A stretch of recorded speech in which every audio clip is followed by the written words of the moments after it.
కోడికత్తి case నుంచి బయటపడటం కోసం చెప్తే నువ్వు దేనికి వెళ్ళావు ఢిల్లీ? ఏమి సాధించావో చెప్పు. ఒక్కటైనా ఈ రోజుకి అప్పులు తెచ్చుకోవడం మాత్రం పర్మిషన్ తెచ్చుకున్నావు. రాష్ట్రాన్ని అప్పులమయం చేసుకోవడం కోసం మాత్రం ఆర్ఎంబీ పరిమితి మించి ప్రత్యక్షంగా పరోక్షంగా లక్షల కోట్లు అప్పు తెచ్చుకోవడానికి మాత్రమే కేంద్రం కాళ్ళు పట్టుకున్నావు. రాష్ట్రాన్ని అప్పుల సుడిగుండంలోకి మార్చావు.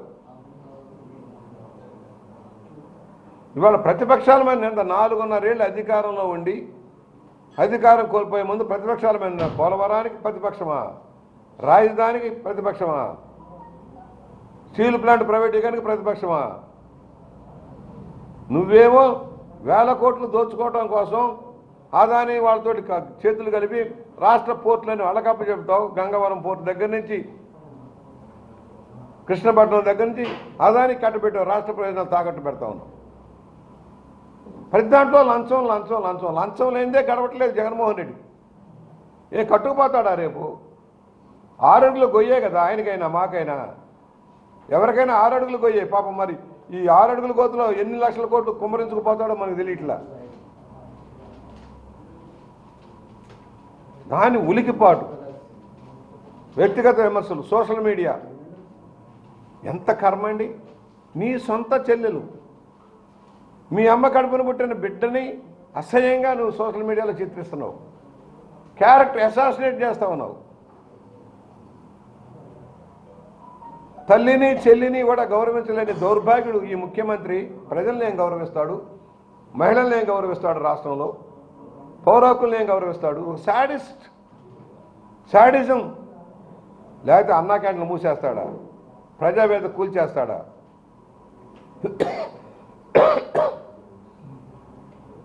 పోలవరం ఈ ముఖ్యమంత్రి నిర్వాహకం వల్ల గండికొట్టుకుపోయింది. సకాలంలో గనక కాపర్ డ్యాం పూర్తయి ఉంటే డయాఫ్రామ్ వాల్ దెబ్బతినేది కాదు. రివర్స్ టెండరింగ్ పేరుతో ఆపేశాడు. 2 సీజన్లు మట్టి కట్టేశాడు.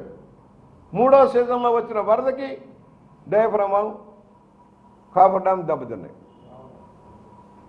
అదే సకాలంలో పూర్తయ్యేది కదా. గైడ్ వాల్ ఎందుకు పోయింది? నిన్న ఏ పనులు జరగకుండానే 2,400 కోట్లు అస్మదీలు కట్టబెట్టాడు పోలవరం. 2,400 కోట్లు అస్మదీలు కాంట్రాక్టులకు బిల్లు ఇచ్చాడు. అక్కడ పనే జరగట్లా.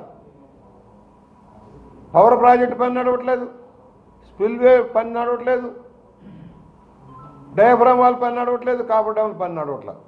కానీ బిల్లులు ఇచ్చాడు. 3 రాజధానులు అన్నావు. ఒక్క రాజధాని అన్నా నువ్వు ఏర్పాటు చేసావా? కడుతున్న రాజధానిని ఆపి అక్కడ మట్టి మశానం కూడా అమ్ముకుంటూ తింటా ఉన్నారు. నిర్మాణంలో ఉన్న భవన సామాగ్రి అంతా దోచుకుపోతా ఉన్నారు. విశాఖ ఉక్కు ప్రైవేటీకరణకి చంద్రబాబు కారణమని చెబుతాడు ఈ పెద్ద మనిషి. సిగ్గుందయా? చంద్రబాబు ఆ రోజున ఆపాడు. వాజ్పేయి గారు చెప్పి ఆపించి ప్రైవేటీకరణ నుంచి ఆపేశాడు. దాన్ని సెల్ఫ్ సఫిషియెంట్ నిలబెట్టడం కోసం ప్రయత్నం చేశాడు. వేలాది ఉద్యోగాలు కాపాడాడు. నువ్వేం చేశావు? ప్రైవేటీకరణ అనుకూలంగా వ్యవహరిస్తా ఉన్నావు. మెట్రో ఏమైపోయింది? విశాఖ మెట్రో, విజయవాడ మెట్రో గాలి కొట్టుకుపోయాయి. కేంద్ర పథకాలకి నువ్వు సరైన మ్యాచింగ్ చేయక పథకాలన్నీ ఆగిపోయినాయి ఆంధ్రప్రదేశ్లో.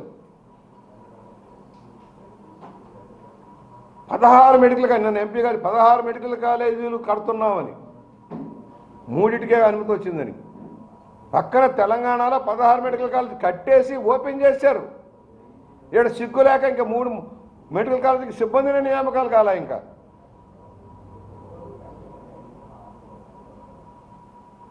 కనీసం ఎయిమ్స్ నిర్మాణం చేస్తే మంచినీళ్ళు ఇవ్వలేని దౌర్భాగ్యం, నీళ్లు ఇవ్వలేని దౌర్భాగ్యం ఉంది ప్రభుత్వం. రైల్వే ప్రాజెక్టులన్నీ గండి కొట్టేశాడు. కోటిపల్లి రైల్వే లైన్, రాయలసీమలోని ప్రాజెక్టులన్నీ గండి కొట్టేశాడు.